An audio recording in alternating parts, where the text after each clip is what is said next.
లేదు సార్, సాక్ష్యం చాలా గట్టిగా ఉంది. అక్కడ ఉన్న మన కానిస్టేబుల్ కూడా చూశాడంట.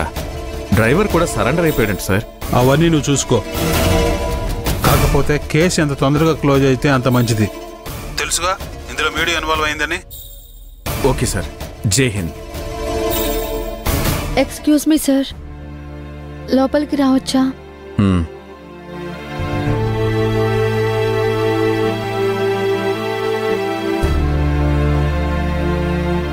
చెప్పండి పులిమంజు గారు, మళ్ళీ ఏ కొత్త సమస్య తీసుకొచ్చారో? నేనే కొత్త సమస్య తీసుకురాలేదు సార్. ఉన్న సమస్యని పోగొడదామని మీ దగ్గరకొచ్చాను.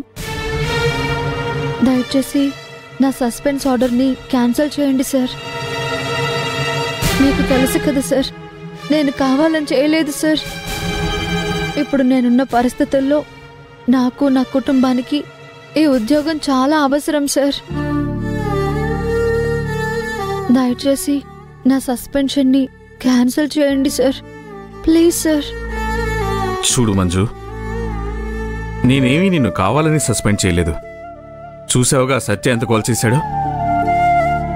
నిన్ను గనక నేను సస్పెండ్ చేసుండకపోతే గొడవ ఇంకా పెద్దదై ఉండేది. నీ మంచి కోరి చెప్తున్నాను, వెళ్ళి మనమ్మగారికి క్షమాపణలు చెప్పు. విషయం ఎంతటితో పూర్తయిపోతుంది. తర్వాత నీ సస్పెన్షన్ కూడా క్యాన్సిల్ చేస్తాను.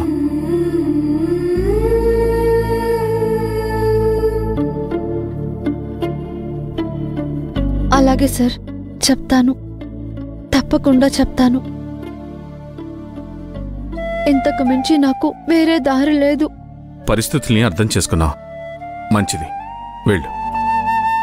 Thank you sir, thank you very much.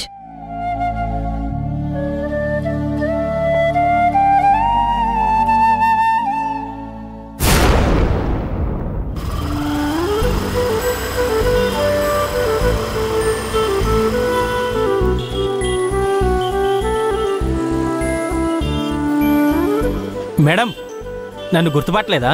అయ్యో, అలా ఎలా మర్చిపోతాను రాజు. అవును, ఇప్పుడు అమ్మకి ఎలా ఉంది? ఎవరమ్మా? మీ అమ్మగారే. మా అమ్మ. మా అమ్మకి ఇప్పుడు బానే ఉంది మేడం. అవును మేడం, మీరు ఇటువైపు వెళ్తున్నారేంటి? ఏదైనా కేసు పనే?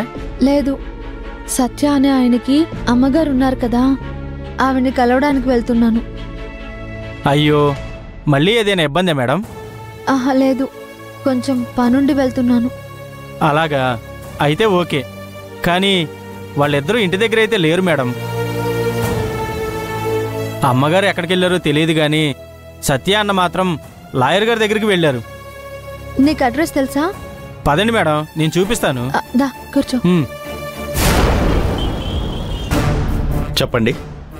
లాయర్ గారు, ఇందులో మా డ్రైవర్ తప్పేమీ లేదండి. తను ఎప్పట్లాగే నార్మల్ స్పీడ్లోనే వస్తున్నాడు. అనుకోకుండా ఆ పోలీస్ ఆఫీసరే వచ్చి ట్రక్ కింద పడిపోయాడు. ఇది హఠాత్ పరిణామంగా జరిగిన విషయమే కానీ ఎవరూ కావాలని చేసిందైతే కాదు.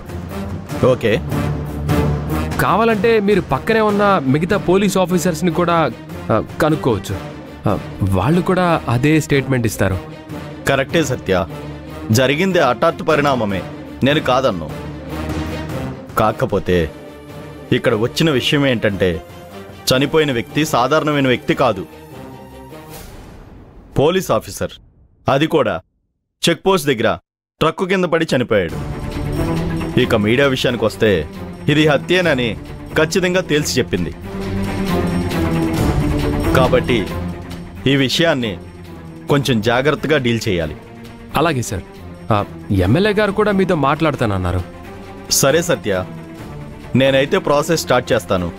మీరు ఫస్ట్ ఆ అడ్వాన్స్ కొంచెం ఇస్తే, ఎందుకంటే విషయం చాలా పెద్దది కదా. అలాగే లాయర్ గారు.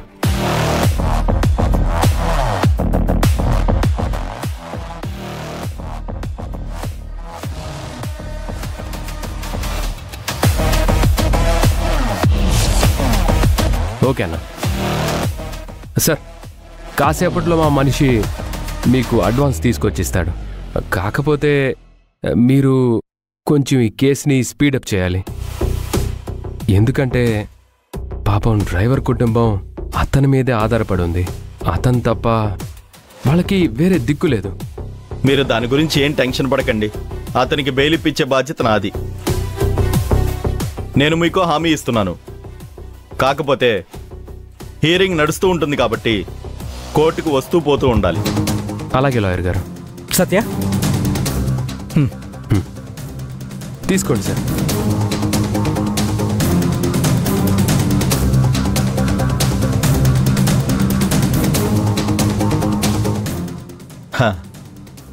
చాలా సంతోషం.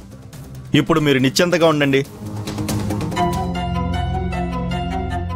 శ్రేయ, ప్రియా, మీరు ఫోటోలు తీయాల్సింది రిబ్బన్లకి కాదే, నా మొహానికి. తీస్తున్నా మమ్మీ. ఇక్కడి నుంచి తీస్తే ఏమొస్తుంది? ఎదురుగా వెళ్ళి నీట్గా తీయండి. అలాగే మమ్మీ. సోషల్ మీడియాలో అప్లోడ్ చేయాలి.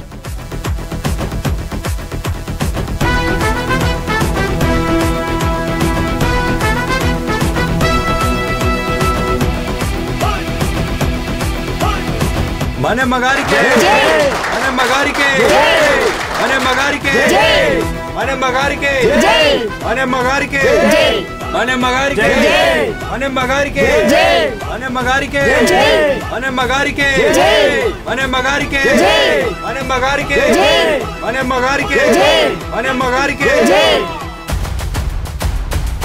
మే I come in sir? Come in. Sir, Satya అంటే మీరేనా? అవును, నేనే. మిమ్మల్ని కలవటానికి బయట ఒక అమ్మాయి వెయిట్ చేస్తోంది. నన్నా? అమ్మాయా? సరే, వస్తున్నాను. అలాగే సార్. వస్తాను సార్. ఓకే సార్, ఈ అమ్మాయే సార్. అరే పులి మేడం, మనల్ని వెతుక్కొని రావడం అంటే ఆశ్చర్యంగానే ఉంది. ఇదేంటి మేడం, ఎంత మాత్రం నన్ను చూడాలంటే నేనెక్కడికి వెళ్తే అక్కడికి నాతో పాటే వచ్చేస్తారా? నేను మీకోసం రాలేదు. మరి ఇక్కడికి వచ్చి నన్ను కలవాలని నా పేరు ఎందుకు చెప్పినట్టు? అది నేను సత్య, ఏంటేదో తేడా కొడుతుంది. పులి సిగ్గుపడుతుందంటే ఏదో ఉంది. ఆహా, అలాంటిదేం లేదు. నేను మీ అమ్మగారికి క్షమాపణ చెప్పాలనుకుంటున్నాను. ఎరా, నేను విన్నది నిజమేనా? నా చెవులు పనిచేస్తున్నాయా?